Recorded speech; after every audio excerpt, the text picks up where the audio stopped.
Capricorn, sun sign, ascendant, moon or stellium.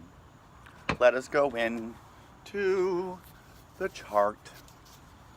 First house, exciting. Capricorn, this has been tough. Hang in there, I swear it gets better.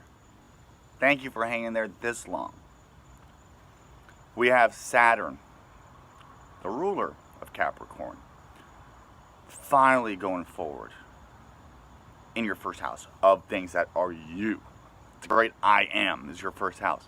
So your I am has been bombarded.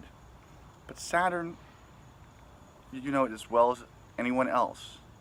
It hurts, it's tough, it's a tough teacher. But after about 30 years, it lightens up and it says, see how much I loved you and I showed you discipline. Let us learn these lessons.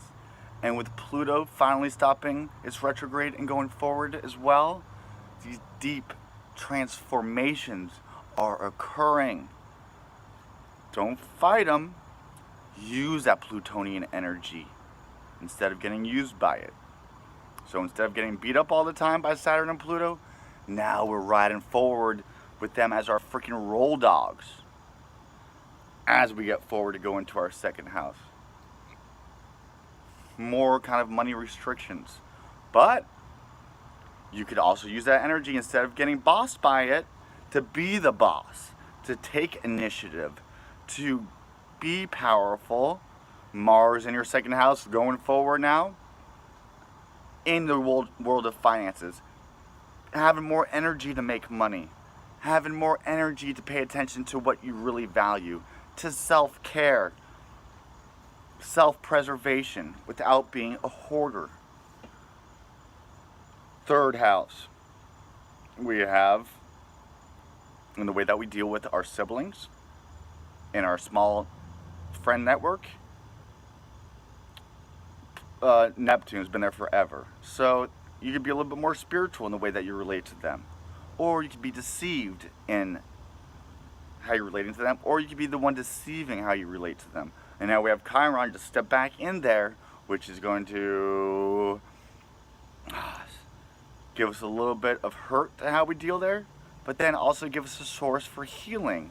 So that we could now not be a letdown to our brothers and sisters and close friends, but now be a strong leader and to show them that our faith and our persistence is paying off and that they were right to trust us and to have faith in us. And if they didn't, if they lost that faith, don't blame them because they don't know what it's like to be a Capricorn. The goat. But don't gloat. That rhymed. Be merciful, passionate, compassionate. Now, into our fourth house of home, Aries, not much going on there. You're a leader. And perhaps you were hit with taking a leadership position that didn't work out well. Now a little bit of pressure's taken off that. So now you get a chance to regroup to get ready to lead again as Chiron gets ready to go forward back into Aries. Into your fifth house, creative projects. New creative projects coming about. Unexpected opportunities, unexpected ways to be entertained and to entertain people, things shocking your freaking worldview by what you're being entertained by and about that have to do with this world. What relates to me is finding out how messed up 9/11 was, and I've been studying that lately. It was a shock to my world. And how do I entertain myself? By studying this stuff and putting together a presentation to hopefully wake up this world. Sixth house. Our health is pretty good right now. Strong even. Not many obstacles. Could be a little bit prone to over excess and over drinking and escapism. But we'll get to that as we move forward into the Venus retrograde, what's happening right now. Seventh house of our marriage, partnerships and stuff. All's cool on the home front.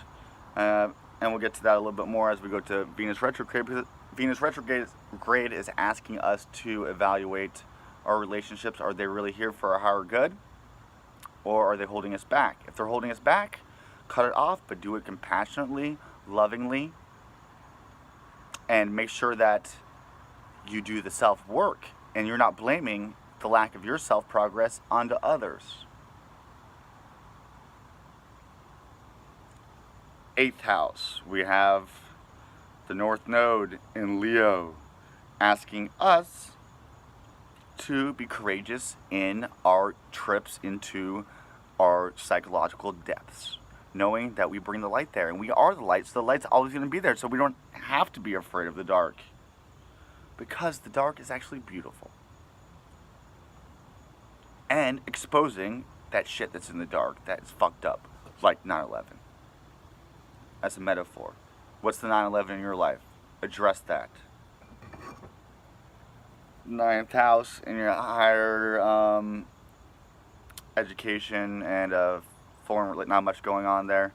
And this depends. You could be an early degree, you could be a late degree. You could have intercepted houses. So I invite you to book a reading with me, and we'll go through it in detail, and we'll work out a price that you can afford. 10th house. We got a light shining on your career. We have a new moon happening right smack dab on the 15th degree, where Saturn rules. Saturn's exalted in Libra.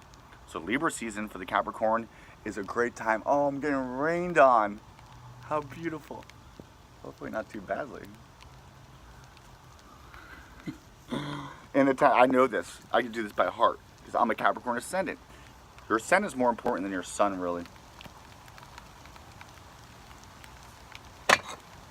I'm getting poured on. We're going to have to finish this up. I'm not going to be able to do a tarot reading. Oh, it just let up.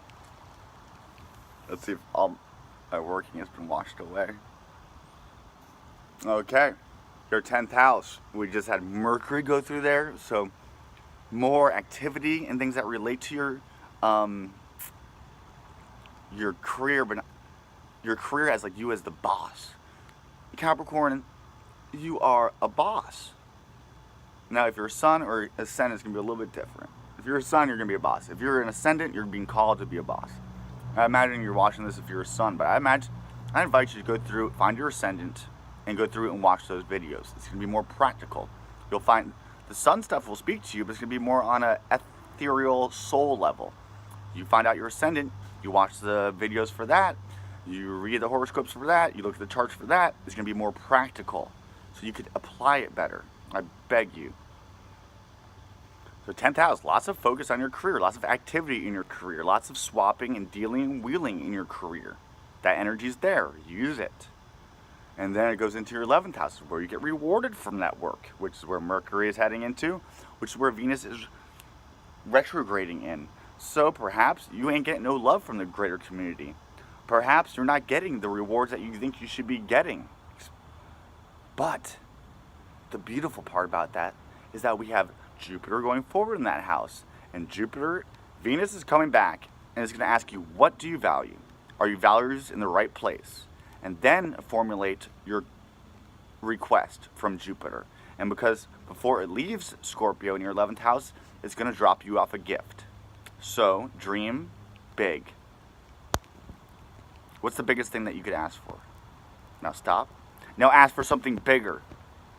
And think about it. Put your emotions into it. Put your feelings into it. Put your fire into it.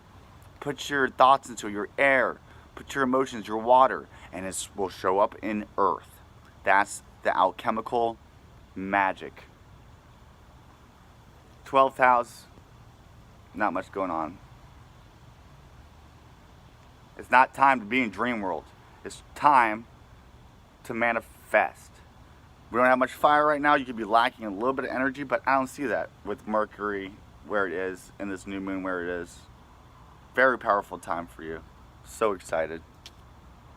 Oh, let's do a little bit of a tarot reading. Oh, I lost a little bit of light.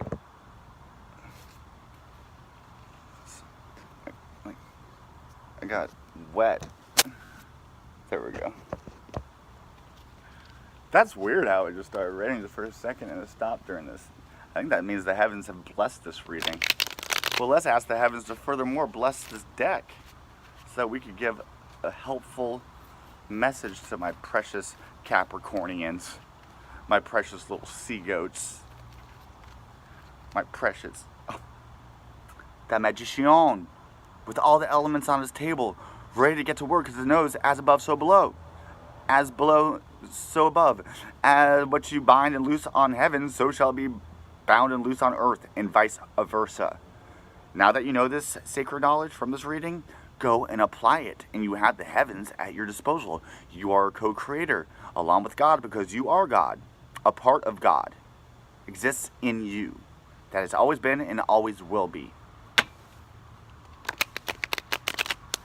Libra season balancing out. It's the balancing act as we get ready for Scorpio, which is the season that you vibe with, you try sextile with it.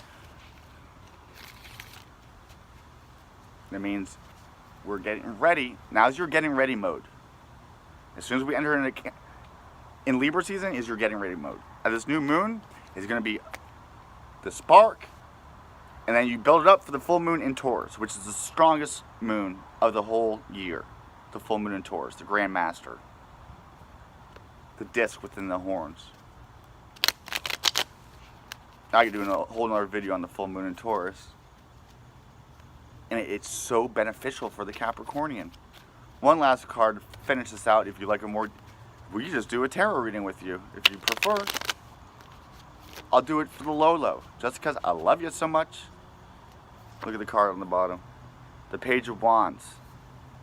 The fire is missing right now, but there's a message coming. So anticipate that good news coming. And then one last card. There it is. Oh, it gave me two. The Page of Swords. The Five of Clubs.